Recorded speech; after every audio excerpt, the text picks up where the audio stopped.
Mbote mingi bandeko balandi ya émission Nabiso Action Jenem to yeli susu comme d'habitude kopé sabino basango oyo ezali koleka na kati ya ville province de Kinshasa kuna na nzela ya réalisation to sukamaka toujours na l'infatigable Frida Lusala et na Elobeli wabino ya tango miso ndeko Steve Mamba nyoso na pete ya makasi ezate.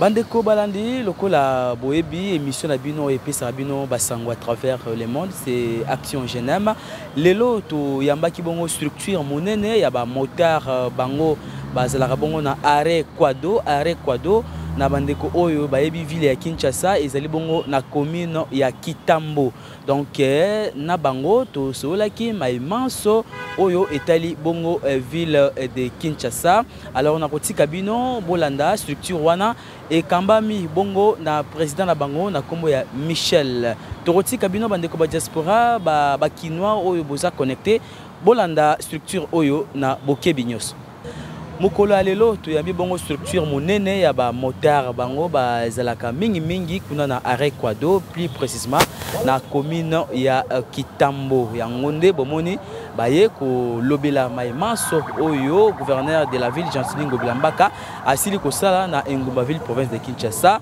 et na liboso na ngai awa ezali bongo président. Monsieur le président, bonjour. Bonjour monsieur le journaliste. Oui, ko repé sa combo s'il vous plaît. Combo na ngai ezali président Michel Kabea. Ok, vous allez présent à la structure monene. Est-ce que vous pouvez autoriser bisoto yeba ba kombo ya bande kunyoso yo na bango? Bien sûr monsieur le journaliste. Awa nazana ba élément nyoso. Bonjour monsieur le journaliste. Ngai kombo na nga monsieur Kunzi Emmanuel, président ya arrêt Quado, parking oyo ezwami na entrée Montfleury. Bonjour monsieur le journaliste, c'est Paul Mukendi, le secrétaire général dans la structure de l'arrêt Quado. Bonjour monsieur le journaliste, je suis na salle de sécurité na parking à Quado. Monsieur? Oui. Ngai nazali liste ya président na parking chef de discipline. Ngai naza Rachidi, comme naza Rachidi, naza disciplinaire na parking ya Quado. Bon, nga kombo na nga Edi Mukendi, naza disciplinaire na avec Quado. Nga kombo na nga Kader Swedi, naza chargé à comité de suivi ya parking ya Quado. Oui, nga kombo na nga Gelo Ilunga, nazali kesi na parking ya Quado, nga ni mutu na bombaka mosolo. Voilà, mais maintenant monsieur le président, alors on a tombé le sous boye bolamu et le monde a structure normal. Merci monsieur le journaliste. Est-ce que vous ko yebisa biso mukolo lelo o ye na émission je n'ai pas na kolobela penani? Oui, biso ba motard président en tant que président ya parking toye awa biso nyonso na kotalisa maye oyo gouverneur na biso Jean-Sylvain Ngobilambaka asali na ville province ya Kinshasa. Naibi ete tozali awa bandakala na Kinshasa oyo totikala komona gouverneur oyo asali makambo oyo Jean-Sylvain azako sala te azako accompagner vision ya chef de l'État Félix Antoine Tshisekedi Tshilombo chef de l'État tomoni maye Jean-Sylvain Ngobilambaka asali ezolekela kutu bato tozana Kinshasa oyo banda bambula na bambula totikala komona te couleur ya Kinshasa oyo ezalaka na couleur eza sikoyo tomoni différence eza makasi gouverneur Jean-Sylvain Ngobilambaka aye kosalela biso banzela oyo tozalaki jamais na idée na biso keno baoko sala yango tokomi na nguma vers Ipen soko moni makambo basali na nzela wana okanisaki tozata na Canada soki tolungwa kuna tokei na nini Zando tomoni marché oyo Jean-Sylvain Ngobila azotongela biso. Donc, comme à la langue, avant au côté de Zando, pour son bélo, il faut mater essentiel pour son bélo na Zando. Et ça, bilo comme tu as ko sale matin na ville à Kinshasa. Alors, biso ba motard, toye ko la kisa. Tout d'abord, amour to salara nango pona gouverneur na biso Jean-Sylvain Ngobila. Yango naza ko tali sana batu mususu ete batika bilobela ou bien les ont dit abatu parce que ezana batu mususu bazali ko yasima na bango ko pesa bango mo muke po balo n'importe quoi contre le gouverneur de la ville. Or que gouverneur de la ville azako sala musala na biso tout d'abord population tolinga kaye tolingi pena ba action azo sala aza gouverneur oyo na tikala ko mona te na ville ya Kinshasa gouverneur azana bolingo ya Kinwa na Kinshasa lokola gouverneur te. Monsieur le vice-président, vous la parole. Monsieur le journaliste, bisope tokoki kozanga malobate po tokobima ba ingrat na makambo oyo gouverneur Gentini Ngobila azo salela biso na ville province ya Kinshasa en tant que ba motard tozo tambola partout tozo mimonela ndenge musala ezo salema malgré bitumba eza ebele na moins de 5 ans oyo asali na pouvoir tomoni différence ya nzela ndenge ezalaki na kala na oyo ikomi lelo na kala tozalaki na ba difficulté makasi biso ba motard ya kotambola na nzela ozokutana na banzela ya mabe ba mabulu mais lelo tokomi na facilité ya kotambusa moto na biso na kala ezalaki kobima olati bilamba propre mais okozonga na ndako boye bilamba salité pona ba poussière pona ba boto mais lelo oyo ekomi tala ndenge tozali propre likolo ya moto ndenge kaka na bimi boye ne pe na kozonga ndako nanga très propre donc banzela ezo bongisama tozo mimonela biso moko na misu nde yango tolobi tokoki kofanda kimia te il faut to remercier gouverneur na biso ya ville province ya Kinshasa monsieur Gentini Ngobila Mbaka abongiseli biso banzela presque place ebele malgré nano esilité mais toza sirke na makasi oyo biso tozo pesa ye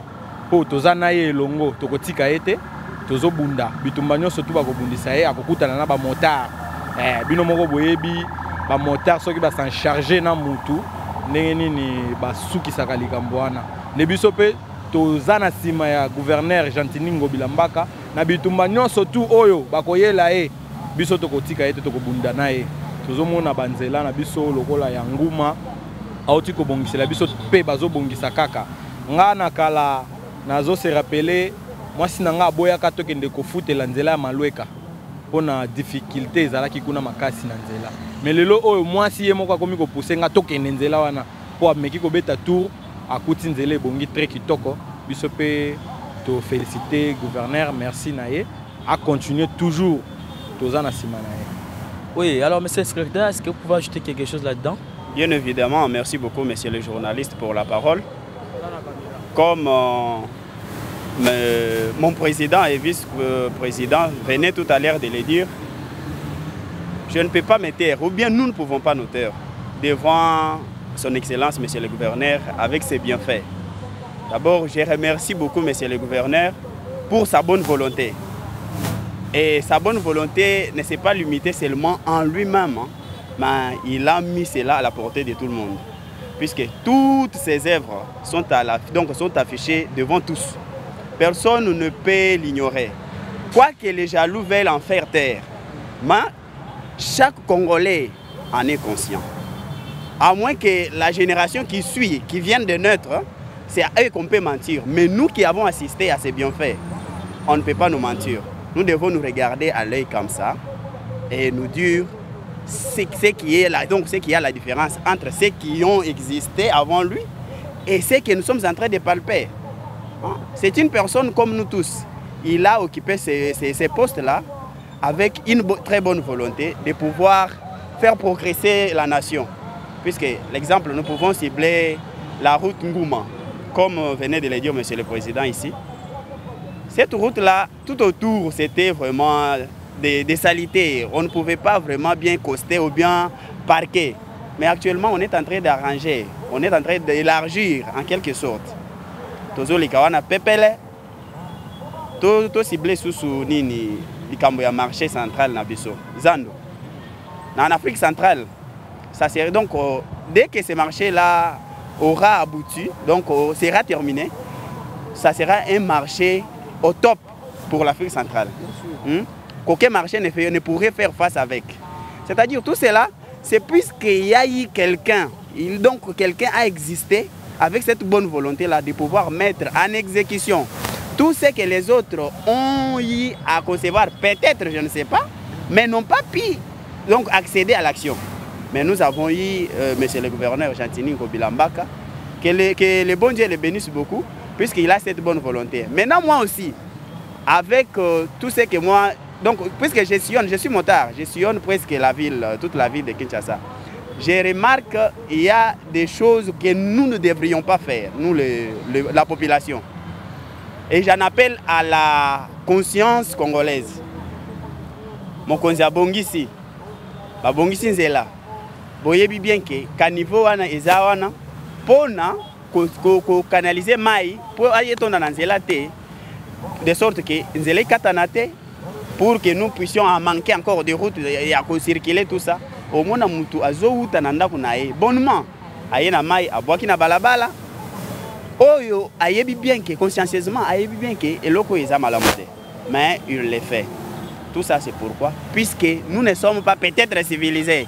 Quand vous allez vouloir parler, alors on va vous dire motard ou tamboka. Or, si nous en sommes à la bonne compréhension des pays, donc les pays qui ont eu à développer se sont tenus main dans la main. On n'a pas eu à écarter d'autres puisque Baouta Kimboka ou bien Bloko Moroyaboé. Alors moi je peux aussi lancer un message auprès de son Excellence, Monsieur le Gouverneur, si c'est possible, puisque les motards sont sensibles à tous. Ils sont presque toute la ville de Kinshasa. S'ils peuvent vraiment mobiliser un service de contrôle, par exemple, puisque c'est comme si le service d'hygiène s'est tué, ça n'existe plus dans ces pays.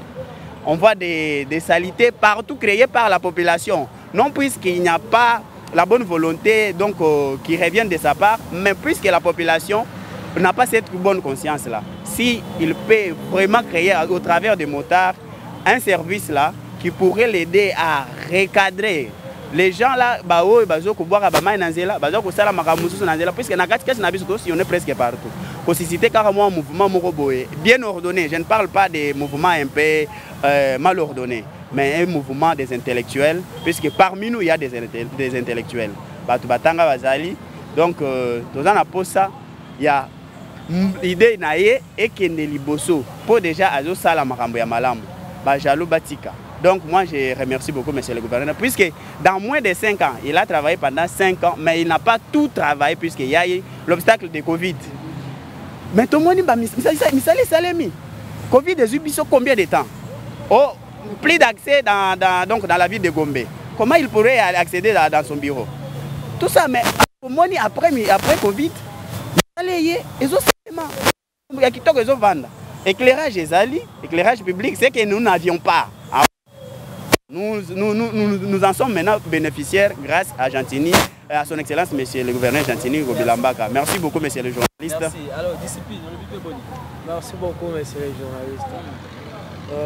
Ngai nalingi na pesa kaka merci ebele et pas ya Excellence, Monsieur le Gouverneur Jantini Ngobilambaka.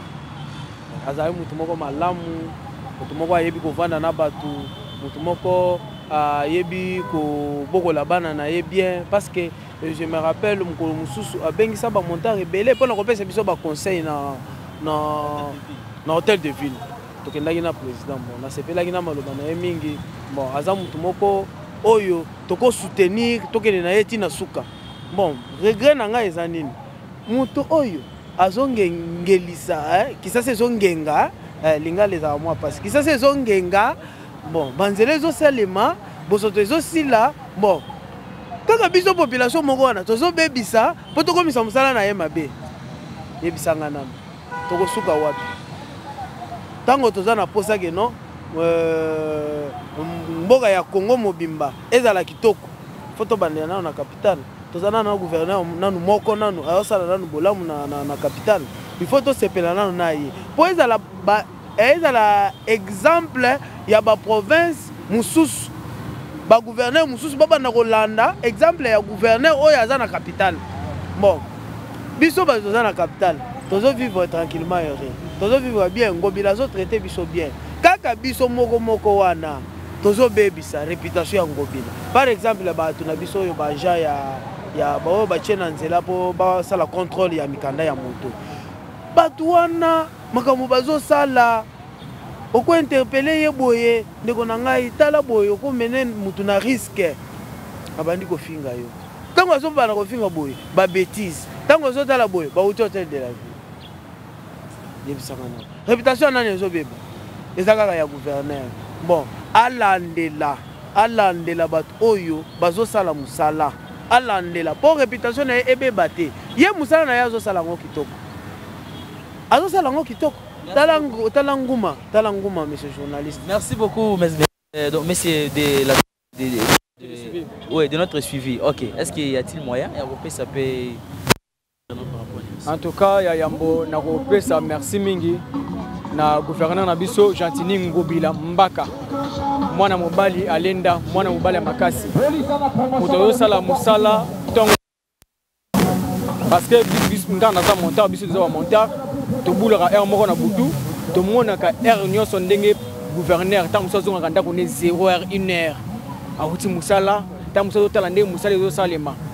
En tout cas merci mingi na mokonza mboka ndenge asaka show ya malamu ya koponela biso gouverneur Gentini Ngobila kotie na mboka to mona ki musala na ndenge bande kusala ya makasi biso batunde toza mutema mabe bisike bele nzele ezalaki te tozwi bandeko na biso ya malweka bazalaki na nzela te tozwi bandeko na biso ya Dobosco pona okende ti bashado kuna bazalaki na nzela te tozwi bandeko ya ngiringiri commune ya Makala bandeko ya Mpasa na terre jaune bandeko ya Bibwa na plaza bazalaki na nzela te mais na bokasi ya mokonzi mboka na gouverneur ya malamu oyo président atila biso bateli bandeko wana nzela mais biso moko ba congolais toza bato liboso ya kosala ba marché pirate na nzela tozo bebisana na nzela biso moko ba congolais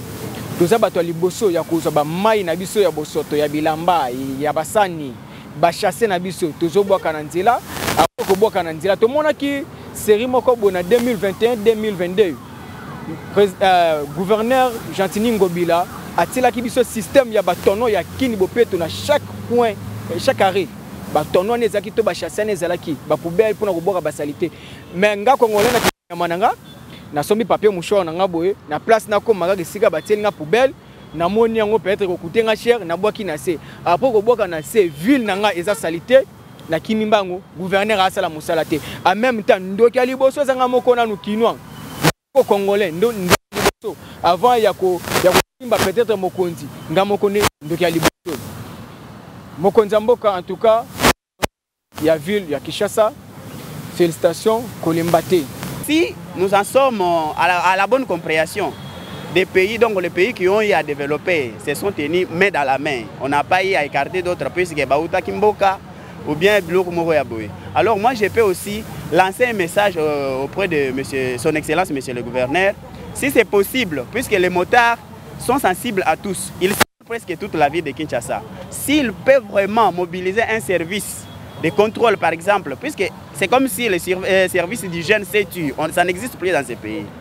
On voit des saletés partout créées par la population, non puisqu'il n'y a pas la bonne volonté donc, qui revient de sa part, mais puisque la population n'a pas cette bonne conscience-là. S'il peut vraiment créer au travers des motards un service là qui pourrait l'aider à recadrer les gens là, puisque on est presque partout. Pour citer carrément un mouvement bien ordonné, je ne parle pas des mouvements un peu mal ordonnés, mais un mouvement des intellectuels, puisque parmi nous il y a des intellectuels. Donc, dans ça, il y a l'idée et qui est liboso pour déjà azo sala makambo ya malamu ba jalo batika. Donc moi je remercie beaucoup monsieur le gouverneur puisque dans moins de 5 ans, il a travaillé pendant 5 ans mais il n'a pas tout travaillé puisqu'il y a eu l'obstacle de Covid. Mais tout le monde misali salemi. Covid a subi combien de temps? Oh, plus d'accès dans la ville de Gombe. Comment il pourrait accéder dans son bureau? Tout ça mais après Covid, éclairage ezali, éclairage public, c'est que nous n'avions pas. Nous en sommes maintenant bénéficiaires grâce à Gentini, à son Excellence, Monsieur le Gouverneur Gentini Ngobila Mbaka. Merci beaucoup, Monsieur le journaliste. Merci. Alors, discipline, merci beaucoup, Monsieur le journaliste. ngai nalingi napesa kaka merci ebele epai ya excellence monsieur le gouverneur Gentini Ngobila Mbaka. Azali mutu moko malamu, mutu moko ayebi kovanda na batu, mutu moko ayebi ko bokola bana na ye bien parce que je me rappelle mukolo mususu abengisa ba monteur ebele pona kopesa biso ba conseil na hôtel de ville. Tokendaki na président bon na sepelaki na maloba na ye mingi bon aza mutu moko oyo toko soutenir tokende na ye tina suka.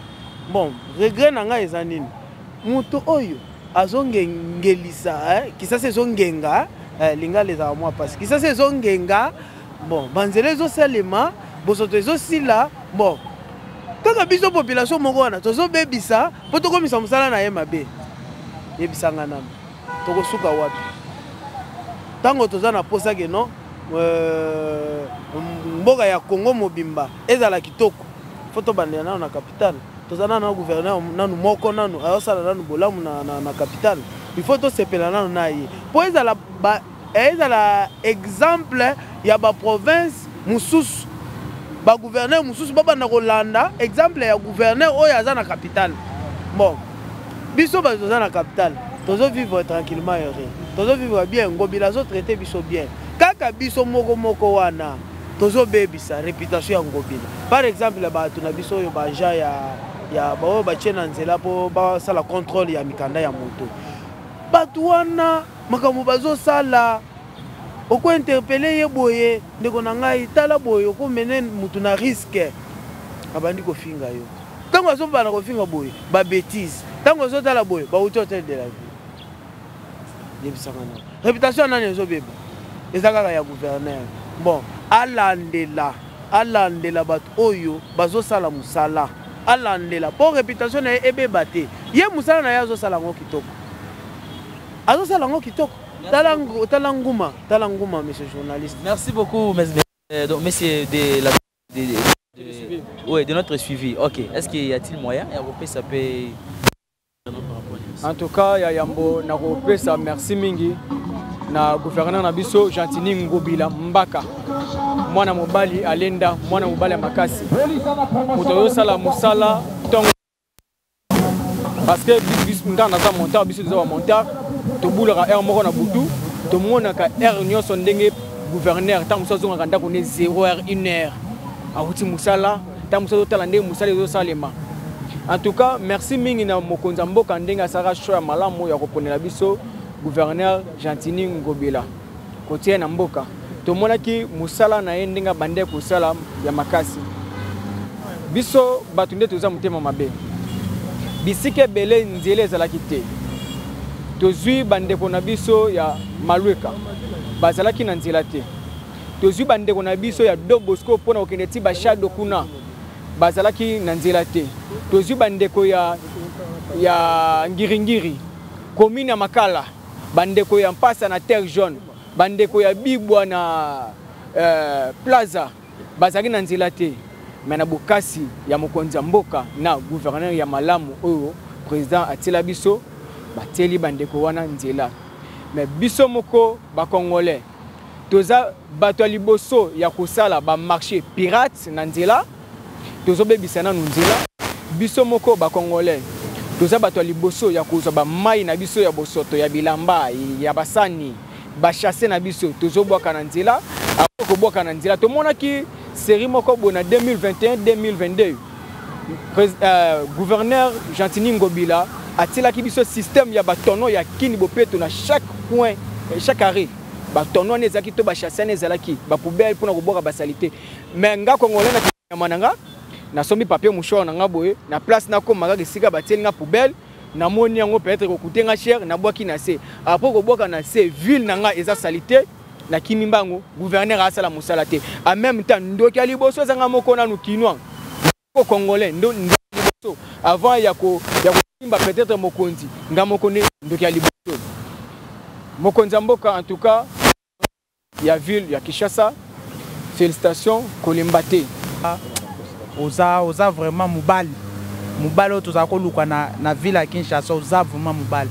parce que depuis na botama na mona gouverneur te azoko superviser nzela ye moko na makolo osali fierté komata mutuka obanda yo moko na makolo ozotambola ozotala tozosolola na population. Merci papa kolemba te moto malamu ni ye wana nde bafingaka bakongole tozala batu tozala vraiment batu toyebake mulangi bouteille wana balobango bien bouteille omeliji kende na poubelle bwaka kini bopeto mituke koya ezui eke kobwaka me biso tomesana biso omeli alobwaki wana ozomona ngo charge na maboko papa kolemba te tika bango baloba mais biso pe ministre na biso tozala aveugle te tozomona ozosala. Merci beaucoup na nyonso ozosala. Monsieur le gouverneur Gentini Ngobila naye koloba nana nesengo makasi nde na otanga kombona yo boy parce que oza mutu mo eli de Dieu mutinda mi nzambe zande yo balke bato mokili bazoloba mais on nzamba lobi ngola ngote nasengi mingi merci bana mboka lelo yo tokoma kotambola ba air nyonso lingi makolo oza à l'aise par rapport à l'éclairage public na kala tozalaka molili mais lelo tozala minda partout totambola oza à l'aise na mboka na yo moni congolais aza mutu mo bien sûr terme surtout za ba congolais na fingité mais na lobby que congolais aza mutu mo boye faut prendre conscience faut amiye ba we azali kolinga kate ke mutu moko yelo mo musolo pona obanda ko finga oloba di n'importe quoi na gouverneur de la ville non mokonza mboka na biso zo sala musala na ye malamu faut sala kana mutema ya bolingo faut to lingana soto mboka oyo ikeli boso soki bolingo to banda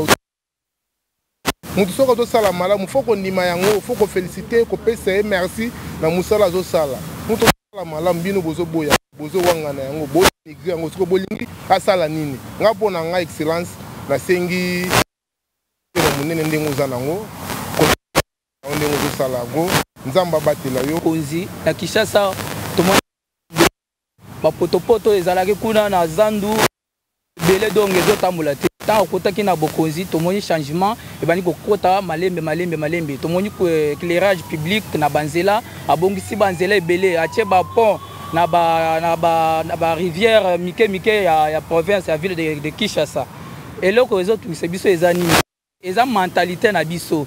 Il faut mentalité ya biso bakinois ba congolais te bakinois biso bakinois abola muté so muto asali biso bola muto mona ka akomi lokola zoba ebi makambu muto wana azande nini mais ye asali makambu ebele mais toko koloba mingi te makambu ya koloba ezate mais to senga ye ami asali nini akwa a soutenir biso na makambu na misala yo tozo sala ya moto tesaka ke to pesa monsieur le gouverneur merci na oyo azosa na vidéo po tomonaki banzela ezalaki ma kitoko te neti na kitambo tomoni banzela ebele salami na kitambo so tobulaka na kitambo na Rekwado tomoni banzela ezosalama mpe esalama ebele donc toyei kopesa merci a continuer toujours na mosala na ye po tozomona banzela oyo uti ya wenza kitambo bandi terrasse moko ya monene wana nzela ezosalama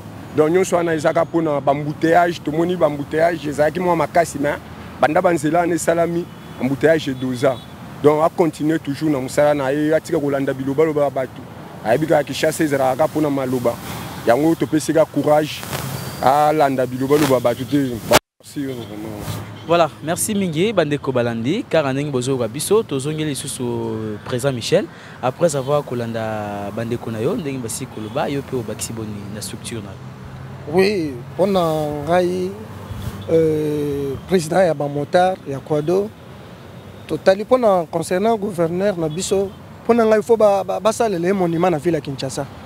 Gouverneur, il faut basaler les monuments dans la ville de Kinshasa. Pour ceux qui ont monné, aussi comment n'angiringiri, monsieur le journaliste. Ceux qui ont n'angiringiri, na eux sont n'angiringiri et comment le pigeon y a kalandenge zalaka. Bah venir tout et comment macadamiser.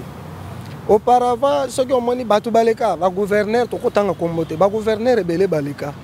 Ba mo côté atikala ko zo charge ya propriété ya ville Kinshasa. Kinshasa zalaka ka salité.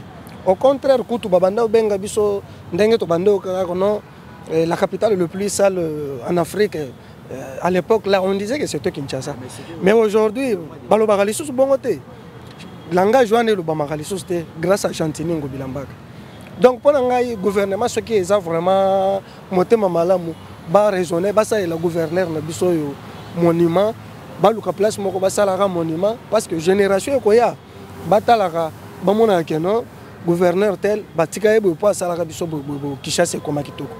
Et puis nazobosana te kopesa nani ministre na biso yo Pius Kandolo naza kopesa vraiment ba félicitations na merci mingi to malgré to banda soutenir ye na musika na moment ya campagne to sala tout malgré to tikala okutana te mais to profiter même na kati ya télé to pesa vraiment merci to pesa na bambote belé biso tozaka simana ndenge tozalaki toujours ko soutenir na moment campagne malgré tisiko na to kutani te menzamba ko sala to komona na kaka.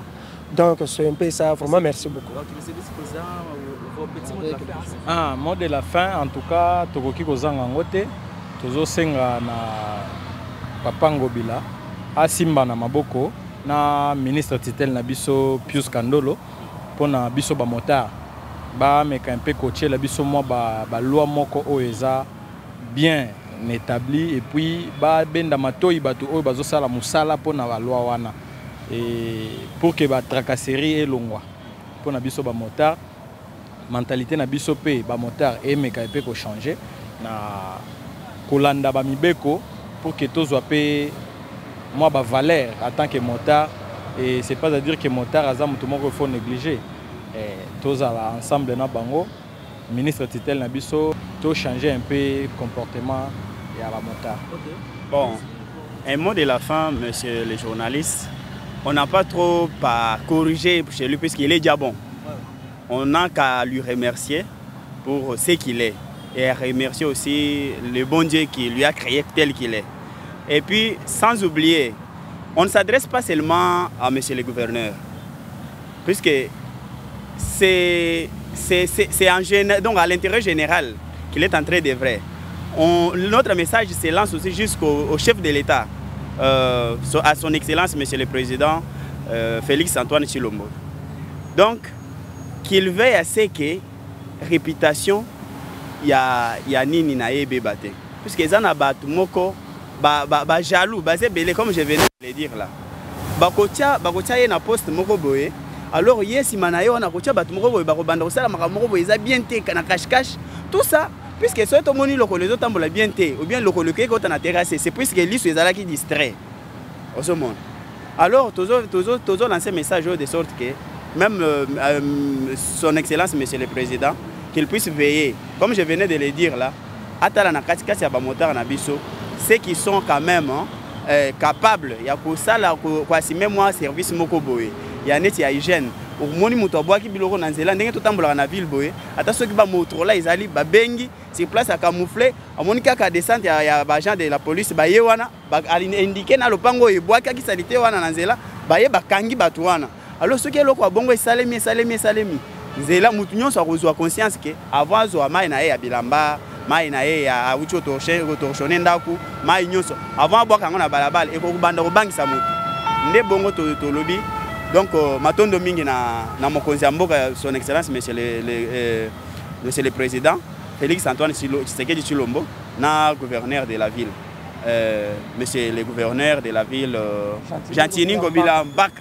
Voilà. Merci beaucoup Ndeko Maloba Suka.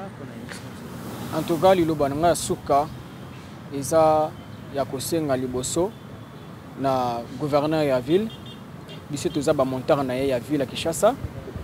Azo travailler na ministre de transport, ministre provincial, ministre Pius Kandolo. Bon, félicitations juste non ministre Nabiso de transport. En tout cas, monsieur le ministre, biso toza ba montar ya ville Kinshasa. Toza ba voyouté ba kuluna te. Biso tout awa toza ba responsable. Toza ba parents, tozo tangisa bana na école privée ya l'état te. Tozo tangisa bana kaka na musala o ya moto. Mais tracasserie eza makasi na nzela na bae o botie ba agent na biso ya transport o botie libiso tracasserie eza makasi toujours sala musala bien te tracasserie vraiment eza makasi taxe ya l'état au hôtel de ville abimisi la biso to sombaka chaque jour ba plaque au hôtel de ville à loba to somba yango carte rose toza nango ba casque toza nango mais tracasserie eleki na degré à 0 mais tant que tozo mona tracasserie wana izo continuer to remona ba agent au bazar na nzila te tozomona mbala moko bakonzi baza likolo lokola gouverneur ya ville tozomona lokola ministre ya transport tokosenga bomeka koédike mokie baagent ya transport pe biso moko pe bamontard chaque dimanche tozalaka na réunion na biso bamontard toyebaka ndenge nini ya komi édike biso moko ya koteyana bozomona ndenge toza bavoyo te toteyanaka chaque jour toza te bato oyo soki oyo bapousse to banani te toza bamontard responsable yango tosengi batelela biso vraiment kona côté ya transport. Merci mingi.